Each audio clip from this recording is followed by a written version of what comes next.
as we get this thing going with our game of the night, Monday Night Football last night. Surprisingly entertaining show from MetLife Stadium. Patriots against the winless Jets. Pats a losing record this late in the season for the first time in 18 years. Joe Flacco playing in place of the injured Sam Darnold and playing well.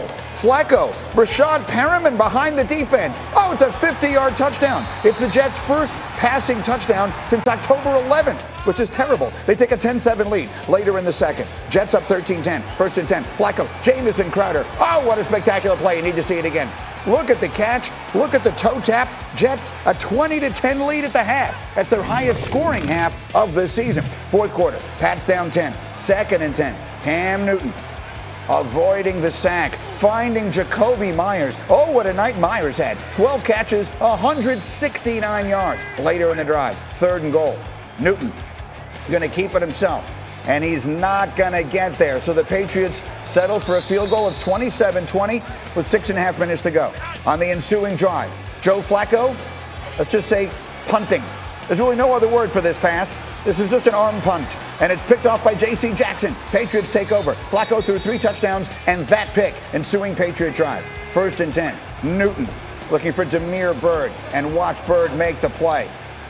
Oh, he's going all the way back across the field, and he's going to dive for the pylon at the end here. He's out of bounds inside the 5, so it's first and goal for the Patriots. Cam would run it on first, he'd run it on second, and then the third time would be the charm. Third down, Newton takes it in and ties the ball game at 27, just under 2 minutes to play. The Jets a very quick 3 and out, so the Patriots get it back. Pick it up with 22 seconds to go on a third down with 1 timeout left. Cam takes it up the middle for 5 yards. They don't use the timeout. So here we go. You got to get up. You got to spike it. And that they do. So they spike the ball with 8 seconds left, and they have 1 timeout remaining.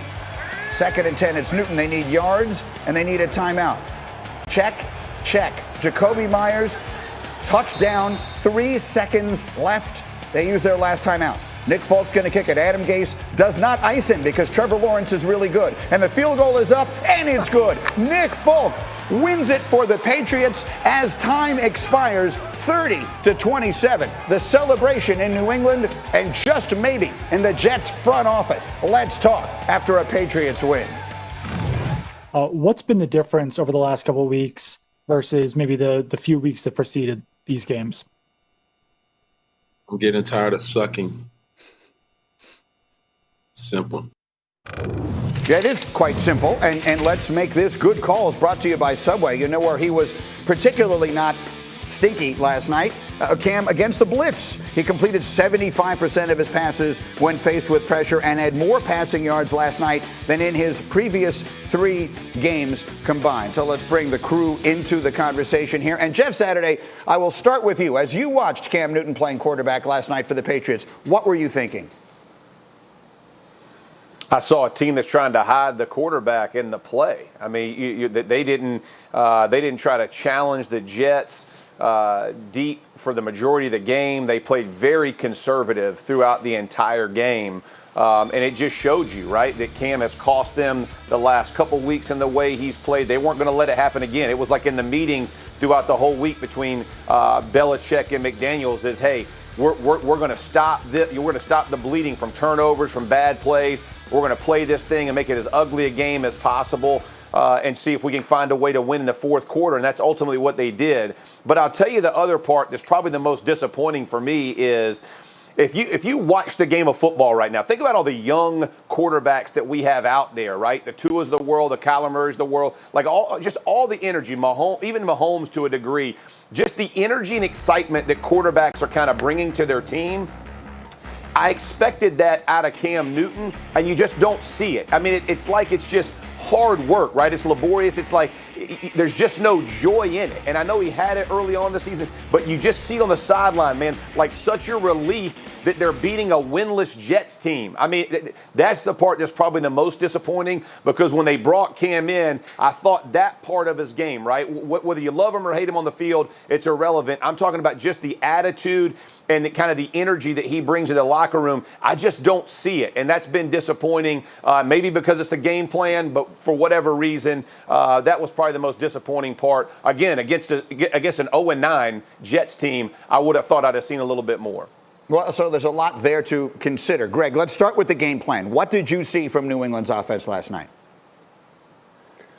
Well, it was an indicator, like what Jeff said, of how the Pats feel about Cam Newton. That was an elementary game plan. It was probably the most elementary game plan I've seen from a veteran quarterback in a really long time. There were reads in there that would be easy for a high school player. A lot of curls, a lot of hitches, a lot of throws behind the line of scrimmage. But is that Cam's fault? Right. No. Like, we have to give credit where credit is due. And for whatever reason, we have been extremely critical of Cam Newton throughout the course of this season. And understandably so. The last 3 games have been putrid. They've been bad. But I would also say that he played pretty well last night. And especially like we just talked about in the Subway Good Calls. I mean, he did a great job against pressure. That's exactly who Greg Williams is. Like, he did miss a couple throws. Yeah, from those 2 throws that he missed down the field. If he makes those throws, it takes a solid night to a spectacular night. So I thought, for the most part, Cam did exactly what was asked of him. He didn't turn the football over. He didn't take unnecessary risk. He ran the ball and got down and didn't absorb unnecessary contact. And there was a lot that you can actually build on within the plan. The problem is, if you run a plan like that against some of the best defenses in the NFL, you're probably not going to have very much success. All right, Swagoo, setting the table for you. What'd you think? Well, first I thought it was like a Hallmark movie, G. Like, you saw Joe Flacco balling, right? And then Cam comes along and wins the game. And in the Hallmark movies, if you never watched them, especially the Christmas ones, this girl dates a dude the whole movie, and then she finally ends up dating the dude from back home and getting married to him. That's what happened to Joe Flacco last night. The second thing is this, man. Like, this is a bad football team. And I get what Greg is saying about Cam and his performance, and I agree 100%. But I'm with Jeff as well. Like, New England's a bad football team. For them to have to eke out a win against the New York Jets, who are equally as bad, and I say equally, G, because that game was really a Flacco interception away from the Jets potentially winning that game. So how far the mighty falls is what I was thinking about the New England Patriots last night. And then to Greg's point, like, you look on the field, it's just not there. Bill Belichick talked about it, I think, a couple weeks ago. Like, we sold out to get 3 Super Bowls or make the appearances. You damn sure did, and I noticed it more last night than any game all season.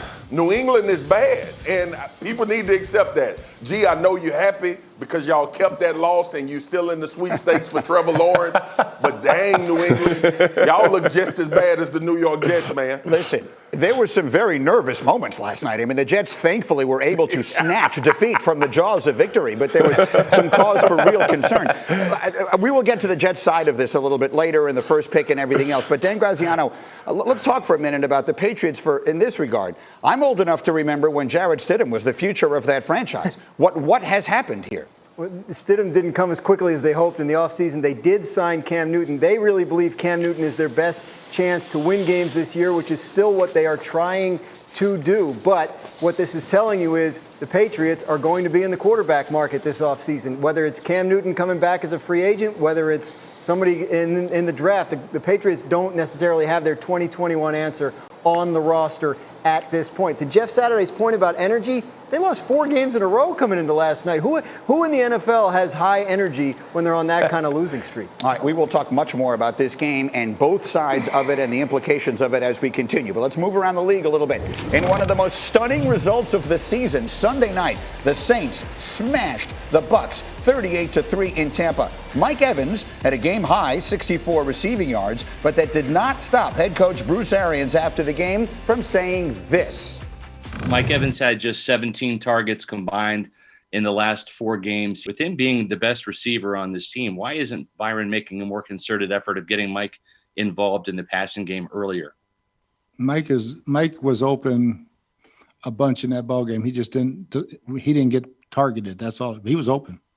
Mike was open. Huh. So, Swagoo, I will ask you as directly as I can. What is he talking about, and why is he saying that publicly? Listen, I was furious. And the reason I was furious is because this coaching staff didn't need to mention any player's name after that game. That's right. We don't absolve players. That's right. And you know damn well I don't absolve players when they play terrible. And Tom